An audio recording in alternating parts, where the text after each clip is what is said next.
The plan for the video today is to continue on the mini-series with my C5 Corvette project, in particular replacing the damaged inner fender or wheelhouse that is on the car. In the past video, I prepped the replacement fender to be placed onto the car by removing the old glue, sanding it down, and fixing some cracks. So in this video, we're going to be actually removing the damaged fender or wheelhouse off of the car, but before I do that, I want to take some measurements, some detailed pictures, so that we can make sure that the replacement fender goes on to the as close to the exact location to where the current fender is on the car.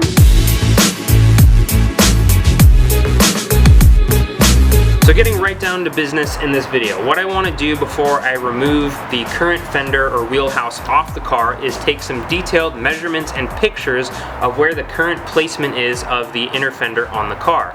Reason being, and I've said this in the past videos, but in case you haven't watched those, on the Corvettes, the inner fender greatly determines the body panel gaps for your fender and hood, fender door, and fender, and I think even front bumper as well, because your outer fender, which is sitting over there, mounts directly to the top rib on the inner fender. So it's really critical that you get the placement of this as close to factory as possible, so your body panel gaps are as close to factory as possible. And I also want to preface that I'm pretty sure this process also applies, I'm pretty sure, to the C6 and possibly even C7 as well. So if you're a C6 or C7 owner and you've stumbled across this video and you have to replace an inner fender, which I imagine is not a ton of Corvette owners, then this video might be helpful to you too. But the challenge with these inner fenders and wheelhouses, and replacing them in particular on this car, is the fact that they are actually glued to the frame and firewall with a panel bond or structural adhesive. And when they put these things on the car, on the assembly line, I'm assuming they have some special jig or fixture that allows them to exactly place the fender where it needs to go and hold it in that position until the adhesive cures and dries and can hold it in place firmly. So with the panel bond, they actually use the adhesive and panel bond as a shimming tool. So the thickness of the bead that they put down on with this structural adhesive determines your inboard-outboard gap and vertical gap from the frame rail that the outer or inner fender sits on. So if you guys watched the previous video, I referenced the GM repair manual that calls out the process for removing this, and I'll link that in the description again. But basically in that repair manual, what they call for you to do when you replace this is basically just try and leave little strips of the existing adhesive on parts of the car so that you can use that as a reference for the shimming and spacing when you put the new replacement fender on. Now the challenge that I faced when I was pulling some of the remaining adhesive off the replacement fender I had is it didn't want to come off in little strips unless you actually like ground it down with like a Dremel tool, which I might have to do, but it's a challenge because the fender actually blocks the your access to the adhesive. So the process for removing this is you actually apply some heat with like a heat gun, and then you use a metal spatula or pry tool and just kind of pry off the adhesive, and the heat is just enough to basically loosen up the edges of the adhesive for it to come off the car. So it's going to be a challenge to see if I can actually leave parts of the adhesive on the car in the certain sections where it's bonded to the frame. So that's why I want to take some measurements beforehand in case I'm not able to do that.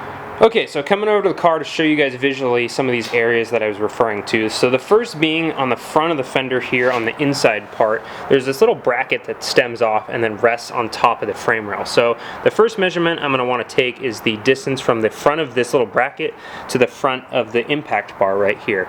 And then also possibly the edge of the bracket here to the inner edge of the frame rail, so that we get our left to right inboard-outboard spacing and front to back spacing as well. The other point that I kind of want to take a measurement of is related to the back. So if you guys remember from the last video, this little arm that stems off, this was the part that was actually cracked on the previous one, and I fixed it, or the replacement one. So I want to take a vertical measurement of the top edge of this piece from here to probably the bottom of this washer here. And this is, again, just approximate. We're not, lining up to exact points, but I'm just trying to get us as close as possible to where this current one sits. So as I'm working on the car, I might come across a few more measurement points that I'm going to want to take, but those are the two for now that I'm going to run with, because I got one in the front, or two in the front, one in the back. So that should get us a good starting point. The next parts that I want to discuss are the shimming or spacing of the fender in regards to the frame rail. So you can see down here on that same little part where that bracket is that comes off the fender here, you can see the panel bond that's squished underneath there. So that vertical distance from the frame rail to the bottom edge of the bracket, that's actually really important because that's going to get your vertical shimming for the front part of the fender. And then in addition, you can see there's a slight gap in between the frame rail and the fender. There's panel bond in between there as well, so that's an important gap. Same thing goes as you kind of move farther back down close to where this bolt is here. We need to take a measurement right where this kind of stud is. There's some panel bond right here, and then same back there, and then same goes for this little bracket back here. There's some panel bond that holds this on, so the gap between the firewall or lower A-pillar and the bracket I want to make sure I take as well. So there's two parts that I really think is going to help lock in the placement of the fender in relation to the car and the frame rail. The first being in the front here, and if you're unfamiliar with the car, you haven't taken yours apart yet, the front headlight assembly mounts to the frame rail in 3 locations. You can see there where I'm pointing the flashlight, and it also mounts to the inner fender in 3 locations, here, here, and here. So they say you can use the front headlight assembly bracket to help mount the fender and secure it in place while you're getting it set in, and also while the adhesive is curing, because you really want the fender to mate up nicely to the headlight assembly. So that's one of the big things. You're obviously going to have to flip the headlight into the up position, whether you do it manually or you temporarily plug in the headlight for a second. I'll probably just do it manually because there's a knob you can raise the headlights up. So the last part of this, and it's good because we have one in the front, the next one is in the back, and I talked a little bit about this in the past video. When you're pulling pieces off to get ready to remove this thing off the car, there's actually a bracket that sits between the fender and the firewall or like lower A-pillar. So this bracket kind of mounts here. You can kind of see the outline of where it was before, and then it mounts to these 2 holes here. So that will also help to make sure that it's secured in the right location, in addition to the front headlight assembly. And if you do body work for a living, you might be already typing away in the comments right now, but I haven't mentioned yet that probably one of the most important parts that you're going to want to do when putting the new fender on and getting ready to align it is use the hood and possibly the front bumper to align it to get it set in the right position, and obviously the door as well, because you want that vertical gap and this horizontal gap to be as consistent and as close to factory as possible. So that's why I made that special hood gap tool a few videos ago that we can use to reference to the passenger side, and we'll also take some door gap measurements on the passenger side as well. So that's basically going to do it for prep. So I'm going to go ahead and whip out the tape measure and my calipers and my phone and take some really detailed pictures and measurements of where everything currently sits on the car.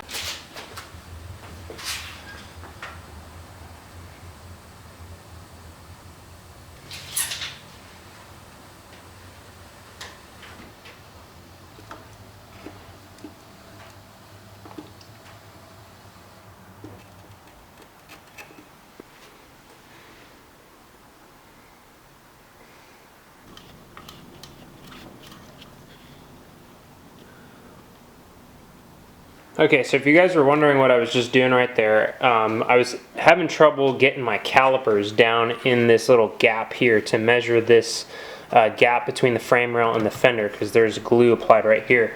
So I had to think outside the box. I just took some cardboard here and cut it until it kind of fit snugly in there, and then just measured this piece. So that's what I had to do there, and I might have to do that in other spots, but I got probably about 3 or 4 more spots that I want to measure, and then we'll move on to the next step.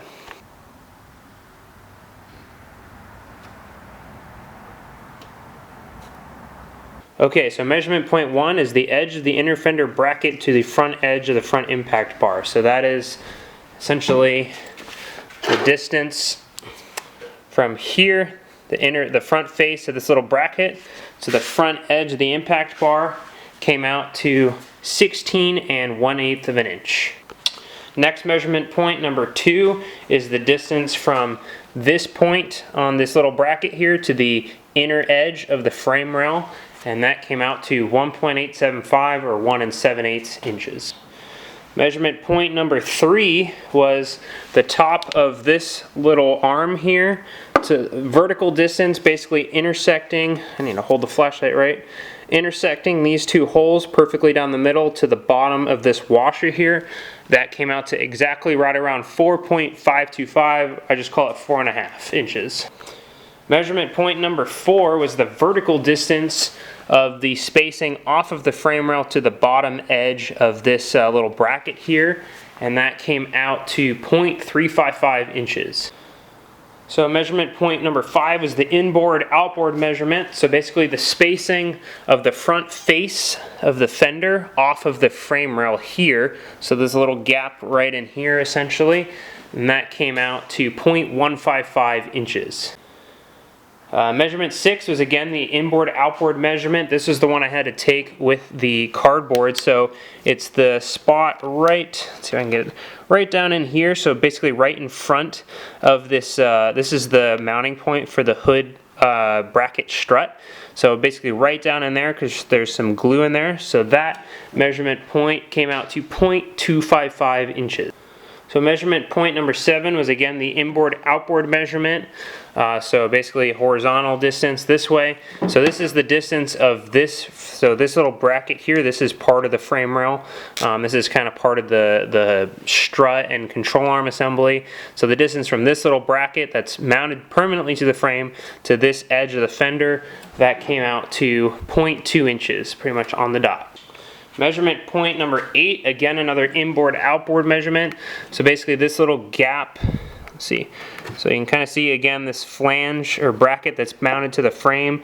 So the gap between this part and the inner edge of the fender, that was measurement point 8, that was 0.185 inches.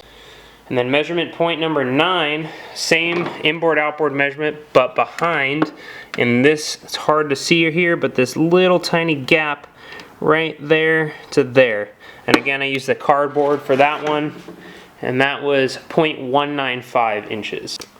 And the last point that I took, point number 10, was the spacing inboard outboard, basically off of the lower A-pillar support here. So there's a little bit of a gap, kind of see it in between this little flange here. That's the rear part of the inner fender, and then this is the lower part of the A-pillar.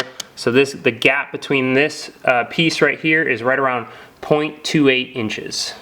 So those are pretty much all the points that I could think of to measure that at least I have access to. Now I might be able to get access to a few more points when I am seriously about to pull the fender off of the car. And I take the wheel off, I might be able to get back in there and get some of those measurements there, but it's honestly going to be pretty difficult. And I've been noticing a pattern is, for the most part, all of the spacing is fairly close. Now, granted, you have to take this into consideration that this fender might be misaligned slightly because it was hit and pushed and it's cracked. So it might be slightly out of alignment from factory spec. The best way to do it would be to measure that one over there, but I think I'm going to take my chances and call this one pretty close because it still looks pretty close to symmetrically in place to the passenger side. And overall, the structure of the entire inner fender is still pretty much intact. It's just certain parts are cracked. So I think we're safe to consider these measurements as okay to use to proceed. So the last step that I'm going to do tonight, and I'm going to tackle, it's dark out, I'm going to tackle actually removing the fender tomorrow, is the factory manual calls out to scribe lines on the area where the fender meets the frame rail, so you can kind of see the placement of it. So I don't really want to scribe lines and eat into the paint. I'm going to take a silver Sharpie and just outline it that way, and I think that will do the job just fine.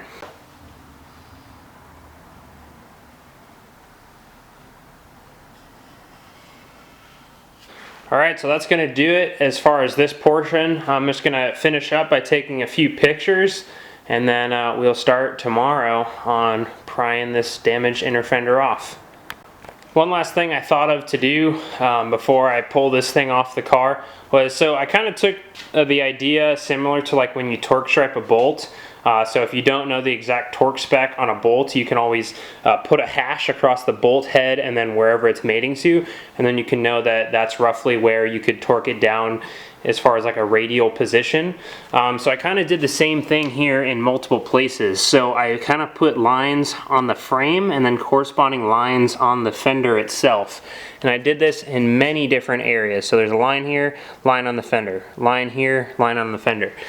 Same here, here, and then I did it in the back as well. So that would allow me to basically, you know, I could kind of rough it out where those lines on that fender would be on the replacement one, and then that would kind of help me line it up as well. Good morning, everyone. It is time to start prepping to pull this fender off the car. So the first step, as Mighty Car Mods would say, jack up your car.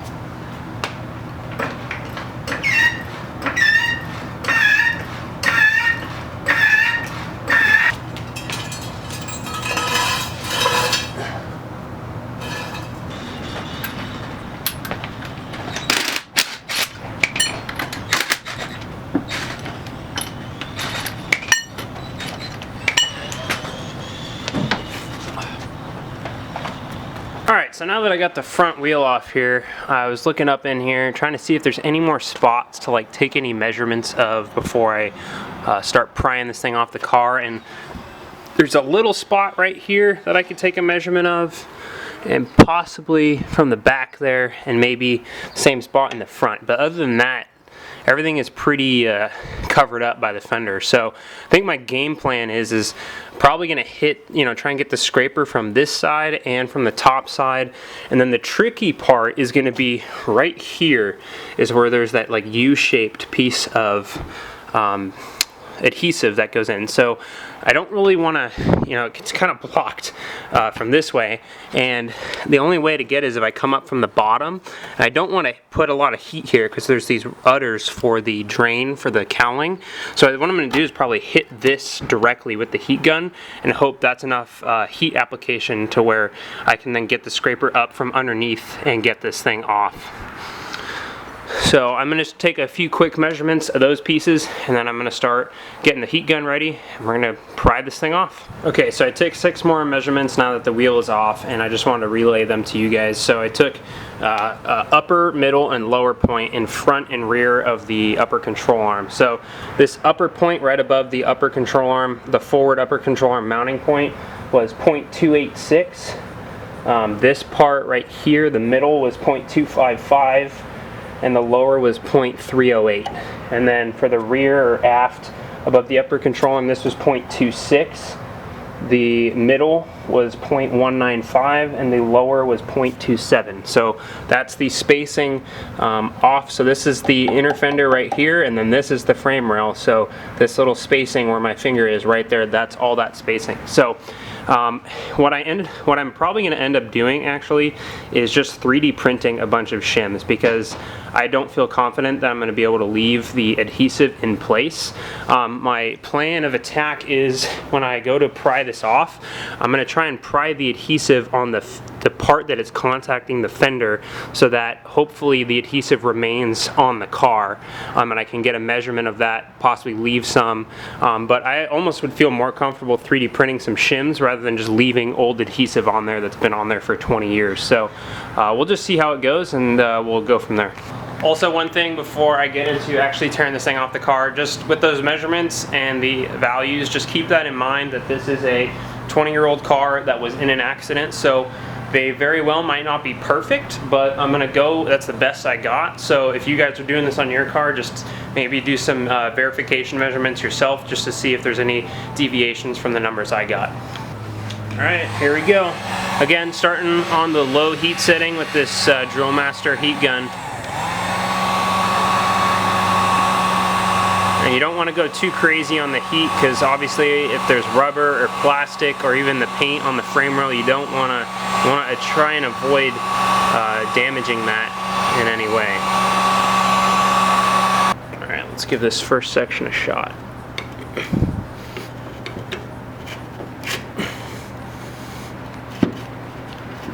Okay, I got underneath it.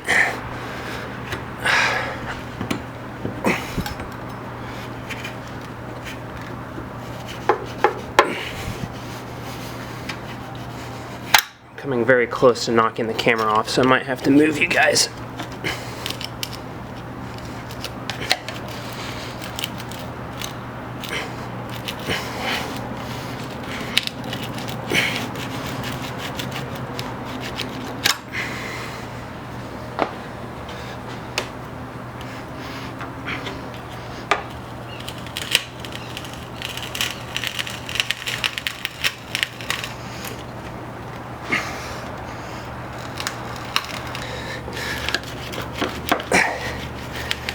Apologize for the grunting noises.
So I just want to give you guys a little mid-process update here. This is by no means an easy job, and GM, I kind of hate you right now for using adhesive to bond these things on. It just seems idiotic. Like, you really couldn't just put some threaded inserts in the frame rails and mount this thing with some bolts.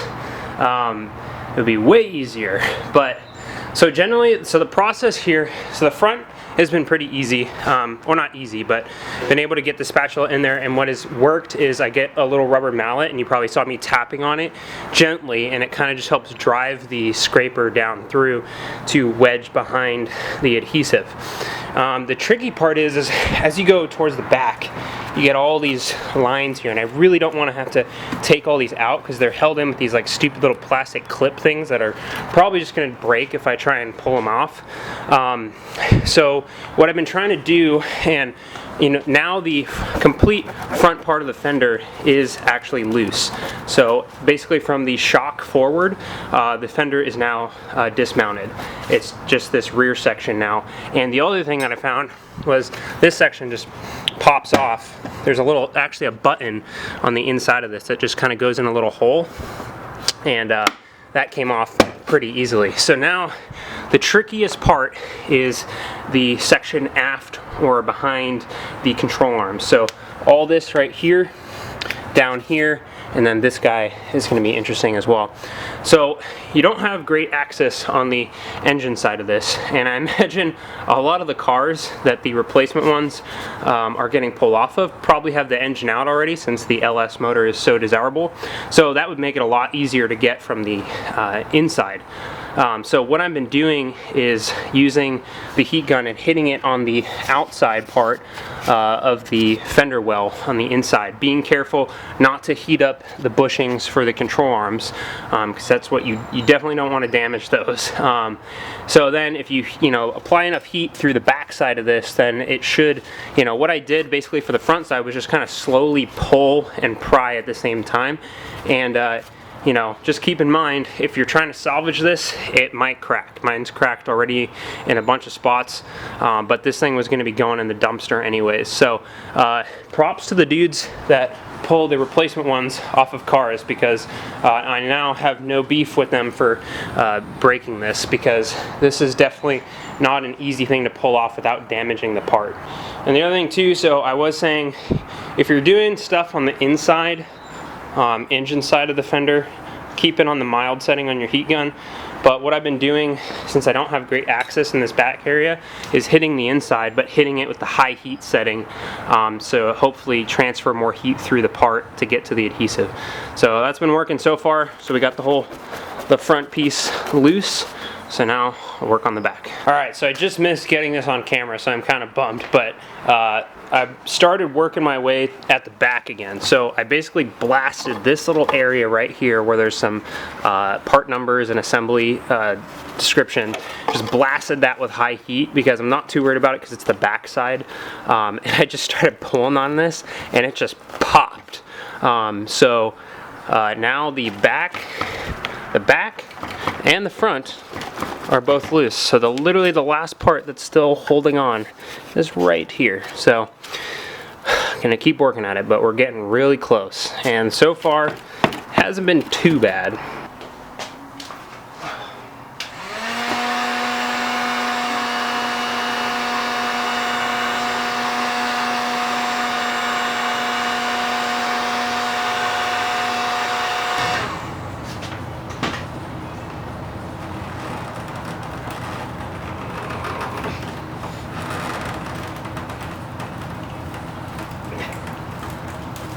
Oh, I think the panel's just cracking.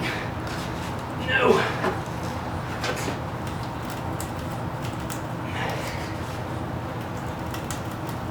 No, you want to come off.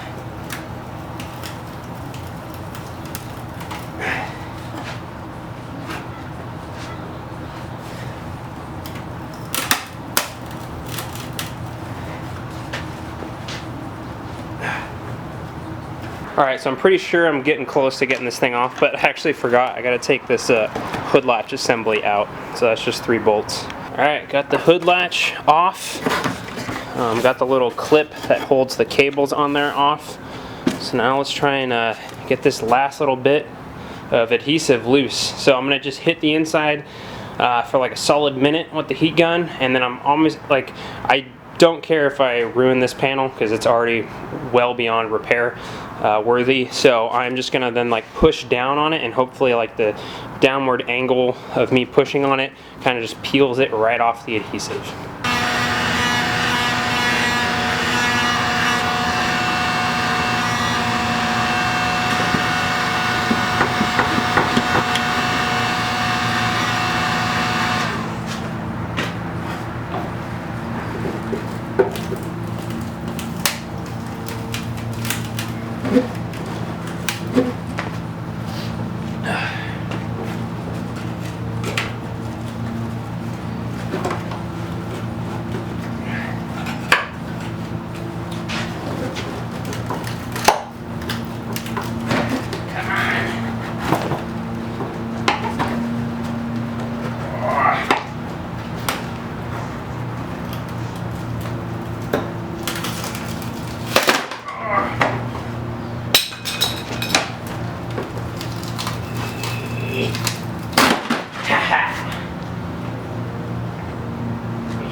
I'm a wiener.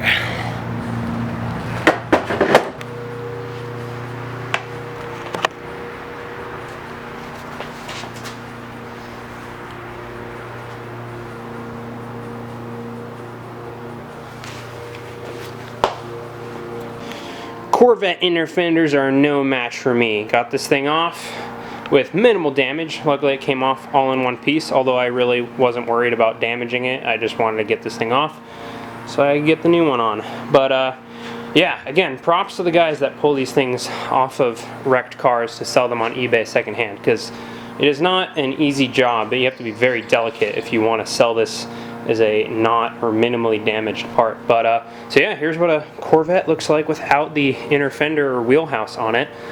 So we can see now all the areas where the glue gets, or sorry, not glue, adhesive, panel bond. I'll show you guys where all the adhesive sits on the car. So in the front, got this giant glob just piled on right here, and then it kind of laps on over to the top of the frame rail, and that's where that little bracket rests on right here. Moving back above the front section of the upper control arm, got this little strip right here, nothing too crazy.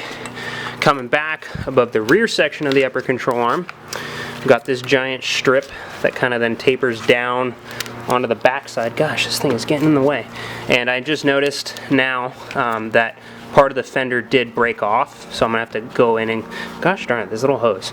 I'm gonna have to go in and, this is still part of the fender actually, so I'm gonna have to go in and clean that up. But now that everything's out of the way, it should be a lot easier.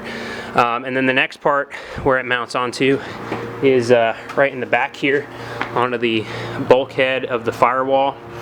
This is fiberglass, so luckily this popped off pretty easily. I just applied heat to this on the outside and pulled, and it popped off, because trying to get to the back of this without heating up these little rubber udder things, I didn't want to damage those. Plus, getting a metal spatula, and you might eat into this fiberglass. So I'm glad this just kind of popped off. So that might be a good method for anyone who's doing this. Just pull, and then this little piece right here, that was the easiest. That like literally just popped right out. No biggie deal. No big deal right there. So yeah, so I'm thankful I got this off. This gives me a lot more access and clearance. So basically the game plan now is take another set of measurements of the precise thickness of the adhesive. And the thing that you got to watch out for is don't measure the adhesive at the top here, because that's the squish out part, so that's going to be wider. You got to get the thickness of the part where it's actually bonded between the frame and the inner fender. So like here, this little part right here in the middle, same in the back, and then this little guy back here. So that way we can cross-reference the thickness of the adhesive with the spacing that I measured before I actually pulled the panel off. But yeah, so this is a big step. This will also allow me to really clean up the area here, because wherever this car was in Montana, it definitely got kind of dusty. So, and I really want to change these brakes because they are very rusted, but I'm saving up for C6 brakes. So yeah, but that was a big step. Alrighty everyone, so I went through and I took more measurements of the actual adhesive itself, and I'll just share those quickly with you guys so you can use them to reference if you're doing the same thing. So first one here, this little top piece, it's kind of tapered, so it starts thicker and tapers down slightly. So the part inboard most is 0.277 inches tall, and the outboard most is 0.262 inches tall. So this little standoff piece here that sits on top of the frame rail. And then for the forward piece here, this little patch, the upper part of it, it kind of varies a little bit. So this was 0.152 in thickness here. The middle was about 0.141, and the lower was 0.142, and then the back around here was 0.24. So we get a little bit of variation there. This top strip here was 0.17, or no, 0.198. The rear upper strip here was 0.17, and then this guy down here, this was what was that? This was 0.137, and then up in the middle here, this was 0.057.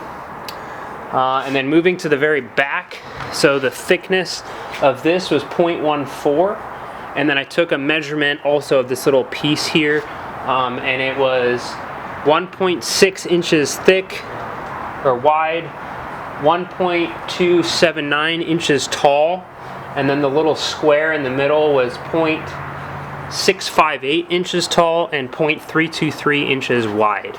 So that is a pretty in-depth set of measurements here that I think is going to really get us looking good. And I made the decision, I'm going to pull all of the adhesive off the car. And I'll keep the patches that come off, and I'll label them according to my measurement numbers. But I'm just going to 3D print little spacer tools. I feel like that's a better way to do it. I'm going to be incorporating a ton of 3D printing in the build, so I figured this is a cool opportunity to take advantage of the technology at my disposal. So the next, basically the rest of this is just going to be heating and using the spatula to pry off the remaining adhesive on the car. But I am going to outline where the adhesive sits with silver Sharpie so I can get an idea of where I need to apply the new adhesive. It's a very random pattern here. It's kind of interesting.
ladies and gents, all of the previous panel bond and structural adhesive is finally off the car. It took me a little bit of time to get it all off. It definitely bonded a lot stronger to the steel frame rails than to the fiberglass. The fiberglass kind of just peeled right off because the the fiberglass started to separate at the very edge, whereas this, you're not going to pull off the first layer of the steel. So definitely bonded a lot stronger to this. The method that I was using that you probably saw in the video is a combination of heat and then starting with the metal spatula and getting the very edge to get it started, and then I kind of worked my way through.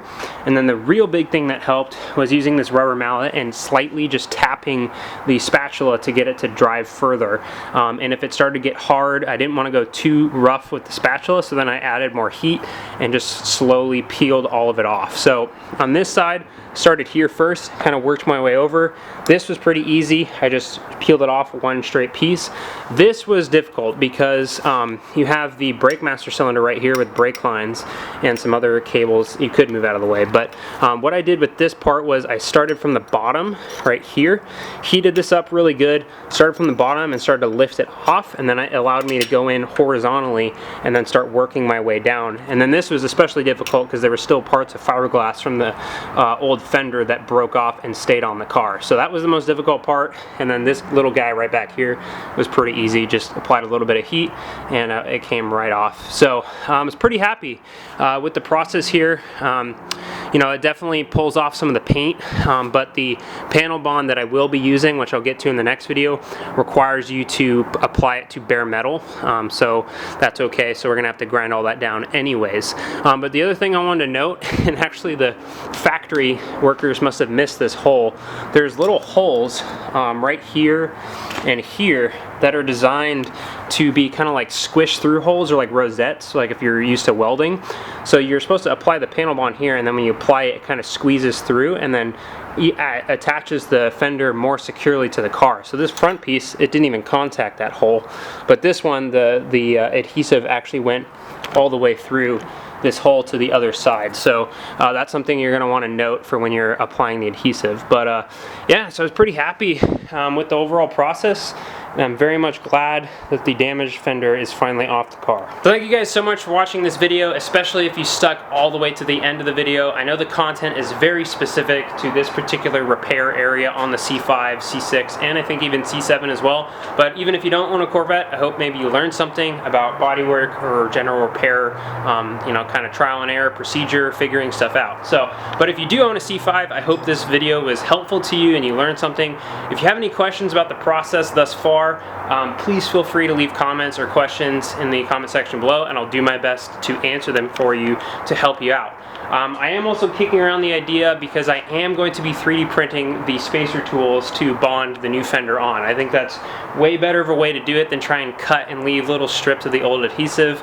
It just doesn't seem very clean to me, and even though GM says to do it that way, I feel like measuring the thickness of the old adhesive and then just 3D printing a new spacer tool is an easier way to do it. I know not everyone has a 3D printer at their disposal, but I happen to have one, so I am going to take advantage of that. So I'm kicking around the idea, if you're having to do this same type of repair, we can work something out where I can provide you the same spacer tools based on the measurements that I've taken on my car. After going through and removing this damaged inner fender, I can imagine that these inner fenders and the fact that they're bonded to the steel frame on this car are a large reason why these Corvettes get totaled so easily, especially if they're in a front end accident. I mean, the whole car is made of fiberglass, so that makes it expensive to repair already. But the fact that these things are literally glued to the frame makes it a very difficult procedure. It's not very standardized as far as like, how to pull it off or how to get the glue off, and especially the alignment part. So that'll be an interesting thing, but I'm hoping those spacer tools will really help me out with that. And thank you guys so much for watching this video. If you have any comments or questions, please feel free to leave them in the section below, and I'll be happy to answer them. Make sure you guys subscribe for more content to come. Like I've said previously, I know these repair videos aren't the most exciting per se, but we got to get through these to get to the fun stuff. So once I get the front end situated, will come all the fun mods, all the 3D printing mods and stuff like that. So I'm really stoked to get to that point, which is why I'm really motivated to finish up this repair area on the car. So thanks again, guys, and other than that, I will see you in the next one.